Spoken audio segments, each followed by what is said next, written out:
Update देता हूँ मैं आपको। Welcome to the jungle. और अल्फ़ा और कॉकटेल की बात करते हैं हम यहाँ पे कि क्या होगा कलेक्शन क्या नहीं, उसका पूरा डिटेल चर्चा करने वाले हैं हम यहाँ पे आज का, क्योंकि अब सैटरडे है और आपके सामने नई फिल्म भी आई है। थोड़े बहुत स्क्रीन्स आपके, थोड़े बहुत नहीं वैसे बहुत से स्क्रीन्स कम हुए हैं, लेकिन क्या वेलकम पे असर पड़ा है? तो बिल्कुल नहीं।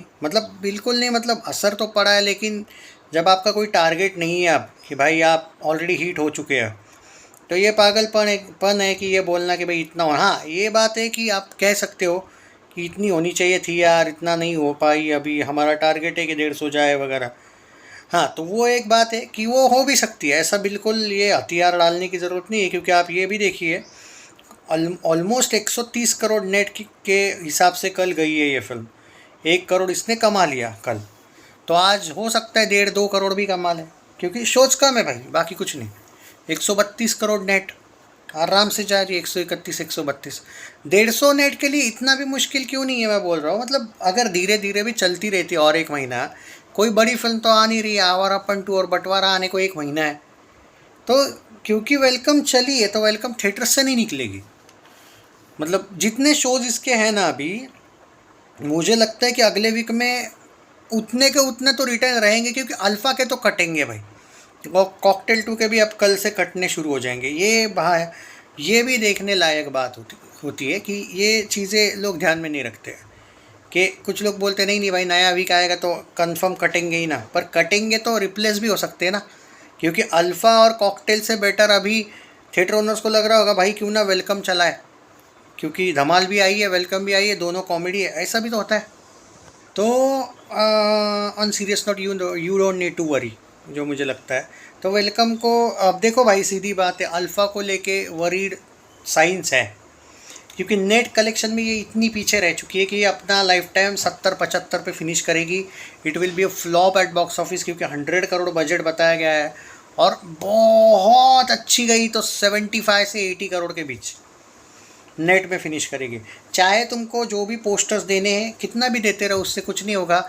वर्ल्ड वाइड पोस्टर्स से कुछ नहीं होगा। अगर इतना ही मैं तो बोलूँगा YRF ने कॉरपोरेट कम करी तो है, पर और ज़्यादा करनी चाहिए थी, ताकि नेट में ही ये 100-150 निकल लेती, पर बहुत ज़्यादा एक्सपोज हो जाते ना फिर, इसलिए नहीं किया। ये नहीं कि उनके मन में नहीं था करने का, था, लेकिन फिर और ज़्यादा बेइज्जती होती। तो 1.65 करोड़ कल किया था, यानी कि आज 2.5 करोड़ के आसपास भी आ सकता है। अगर मैं 2.5 करोड़ से इनफैक्ट 3 भी बोलने को तैयार हूँ, मुझे थोड़ा ज़्यादा लगता है ये चीज़, 2.5 करोड़ तो ठीक है, तो भाई ये 51.5 करोड़ पे जा रही, चलो 52 करोड़ पकड़ लो नेट में, और 9वां दिन हो जा रहा है, सैटरडे हो चुका है। अब मतलब मैं सैटरडे का कंफर्म बोल के जा रहा हूँ कि 9 दिन में 52, और मैं तो 75-80 कुछ ज़्यादा बोल रहे हो क्या भाई? 65-70 ठीक है लाइफ टाइम बोलना, 70-75 ठीक है। 100 crore is the budget minimum, 150 का 100 किया गया बाद में, फिर भी फंसी है। नेट कलेक्शन भाई 70-75 पे फिनिश करेगी, यही उसका हाल होगा जो बागी 4 का हुआ था। वो फ्लॉप हुई थी, पर बागी 4 का परफॉर्मेंस इससे बेटर था अल्फ़ा से। भले ही फ्लॉप हुई थी, लेकिन परफॉर्मेंस बेटर था कलेक्शंस के मामले में। चलो जो हो सो हो। कॉकटेल 2 की बात, अब देखो भाई, ज़्यादा कुछ करूँगा नहीं मैं। कल 12 लाख या 15 लाख कुछ आया है, आज 25 लाख आएगा पकड़ के चलिएगा एट मोस्ट। और जो भी है संडे है उसका, मंडे से इसके कलेक्शंस कुछ नहीं रहेंगे। सो समथिंग अराउंड आप पकड़ के चलिएगा 105 करोड़ नेट से लेके 107 करोड़ नेट तक ये फिनिश कर लेगी। ओके, कुछ लोग बोल रहे 108 हो चुका है, नहीं भाई, तुम्हारे अकॉर्डिंग हो चुका होगा, मेरे पास वैसा कोई रिपोर्ट नहीं है, और मेरे को कोई कॉकटेल वॉकटेल को कम दिखाने की ज़रूरत नहीं है। मैं उस टाइप का लॉजिक कभी भी नहीं यूज़ करता हूँ। मैं आज तक कोई भी फिल्म को लेके ये नहीं है मेरा कि भाई कम दिखाओ या ज़्यादा बोलो, ऐसा कुछ नहीं है। 108 वगैरह कुछ हुई नहीं है, 103 या 104 पे थी। मैं बोल रहा हूँ 105, 106 में भी 107 करोड़ पे नेट पे फिनिश मारेगी, और 110 करोड़ का बजट है। वो लोग लूजिंग का वर्डिक्ट एवरेज में डाल देंगे क्या? ये जो सवाल है आप लोगों का, ये तो मेकर्स पर है, मेकर्स पर नहीं, ये तुम्हारे कोई मोई वालों पर है। वैसे बाकी भाषा में इसको एवरेज बोला जाएगा। वो फेक साइट ने जो भी वर्डिक्ट दिया, मुझे उससे फ़र्क नहीं पड़ता। इट विल बी एवरेज और below average, that's it, and most probably below average verdict ही रहेगा।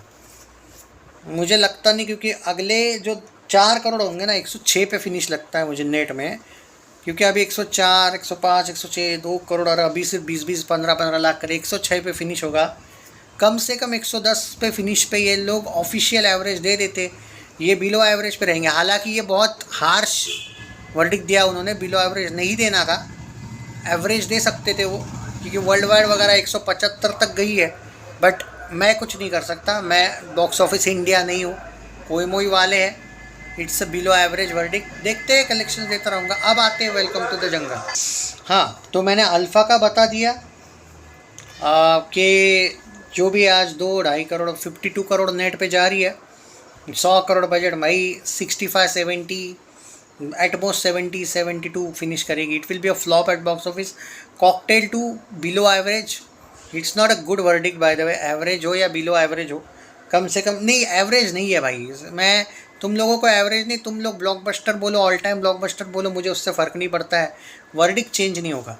लूजिंग का क्लियरली मतलब है कोई मोई के हिसाब से वो बिलो एवरेज होता है, और बिलो एवरेज कोई वर्डिक्ट नहीं होता है यार, ये बहुत बुरा वर्डिक्ट है, ये मैं कहूँगा। मतलब it's nearly flop but it's not flop, बस ये वाला एवरेज है। मतलब एवरेज को भी यू कैन सेलिब्रेट। आज भी जॉली LLB 3 वाले सेलिब्रेट करते हैं, पर क्योंकि वो एवरेज है। बिलो एवरेज बहुत ही बस रह गई यार फ्लॉप होते होते, वो बोलते हैं ना, वो वाला है वर्डिक्ट है, बहुत घटिया। और इसके लिए वो सूखी लकड़ी जिम्मेदार है इस सब चीज़ के लिए।